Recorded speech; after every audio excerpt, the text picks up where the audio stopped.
is having Canada and Greenland and renaming the Gulf of America. Want to save me money on my grocery bill and my taxes. Acquire Panama and Greenland. Are you also considering military force to annex and acquire Canada? No.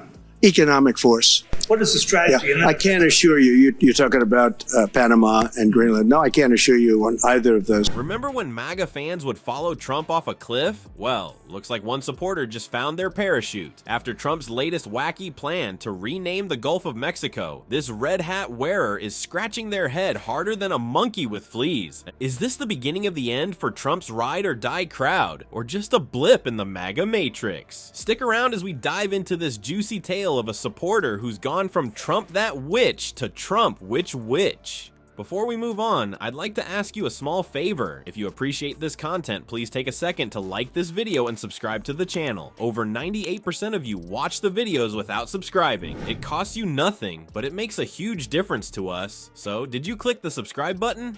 Great, thank you so much. Now, back to the video. Picture this, a diehard Trump fan, decked out in more MAGA merch than you can shake a tiny hand at. Our heroes living the dream, chanting "lock her up" at their TV and high-fiving their MAGA bobblehead. But then, Trump drops his master plan, buy Greenland, rename the Gulf of Mexico. Our fan's smile starts to wobble like a wobbly wall. And if Denmark wants to get to a conclusion, but nobody knows if they even have any right, title, or interest. Peacetime president hell-bent on lowering the price of gas, it's already low, inflation, it's low, and egg prices, again, low. Is having Canada and Greenland and renaming the Gulf of America.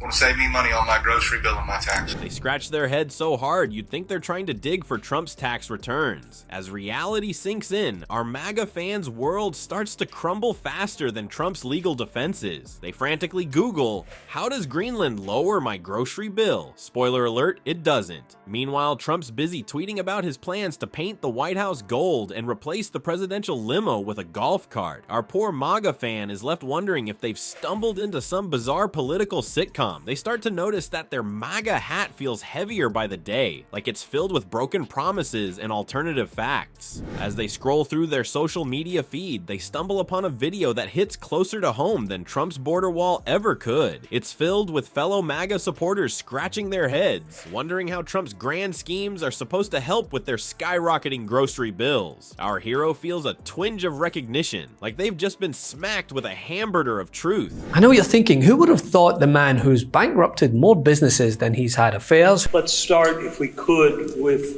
your references to Greenland and the Panama Canal.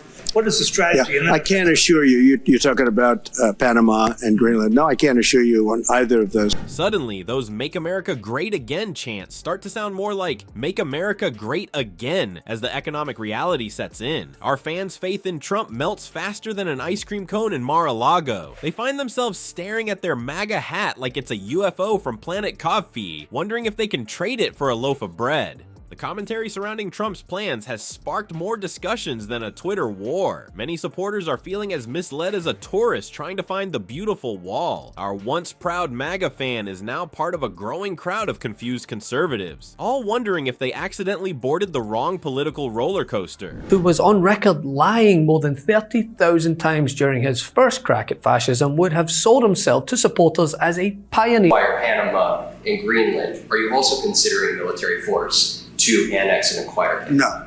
Economic force. For cheap groceries and lower inflation, only to then offer the ever so helpful rebranding of the Gulf of Mexico instead. Well folks, it looks like our favorite orange-tinted Twitter enthusiast is at it again. While his supporters are busy scratching their heads over his latest shenanigans, Trump's fingers are working overtime on his phone. It's like watching a toddler with nuclear codes throw a tantrum, but with more typos and less coherence. Our commander-in-chief is on a roll, tweeting faster than you can say "Kofefe."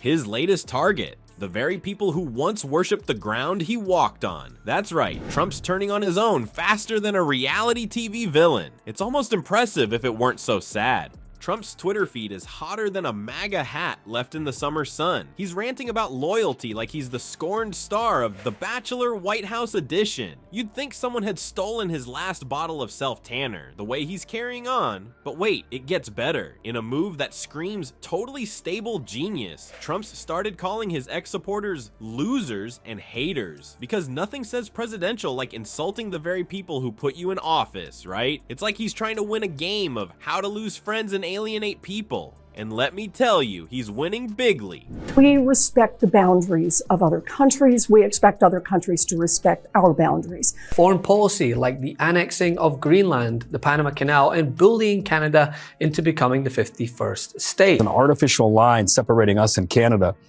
It sounds a lot like what Putin talked about with Ukraine. Can you imagine? Trump's advisors are trying to calm him down, but it's about as effective as using a squirt gun to put out a forest fire. They might as well be trying to teach a goldfish to juggle.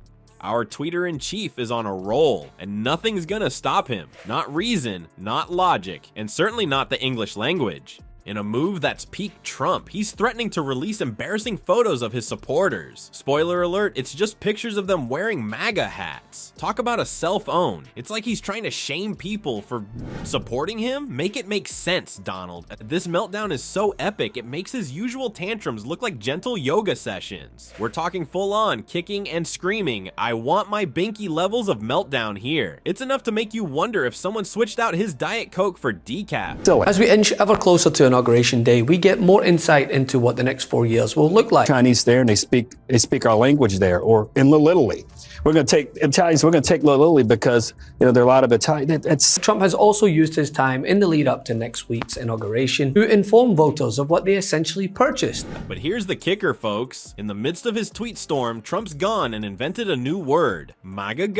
It's supposedly a scandal so huge it makes Watergate look like a leaky faucet. What's it about? Who knows? But it's big, it's bad, and it's probably Obama's fault somehow. President-elect Trump's comments about buying this Danish territory. Take a listen. Unwanted conquest against it, unsurprisingly. But so are many of Trump's supporters, which was always going to be the case. Well, most of the people that we talked with said that they did not support Trump's comments and found them offensive. I mean, it's build the wall all over again. He runs on hyperbole, but as soon as he gets in office, his focus is on himself. Well, folks, it looks like our MAGA friend's love affair with Trump has finally hit the rocks. And who can blame them? When your political hero starts promising to buy countries like their properties on a monopoly board, it's time to take a step back and ask, what the heck is going on? Experts are saying Trump's recent shenanigans might be too much even for his diehard fans. It's like he's playing a game of how crazy can I get before they notice? Spoiler alert, they've noticed. Some supporters are scratching their heads, wondering if Make America Great Again really meant Make America Confused Again. Our ex-MAGA fan is probably feeling like they've been duped harder than a student at Trump University. But hey, at least they're not alone. Seems like Trump's wall of supporters is crumbling faster than his plans to rename the Gulf of Mexico. Who knew that drain the swamp would end up draining their patience instead?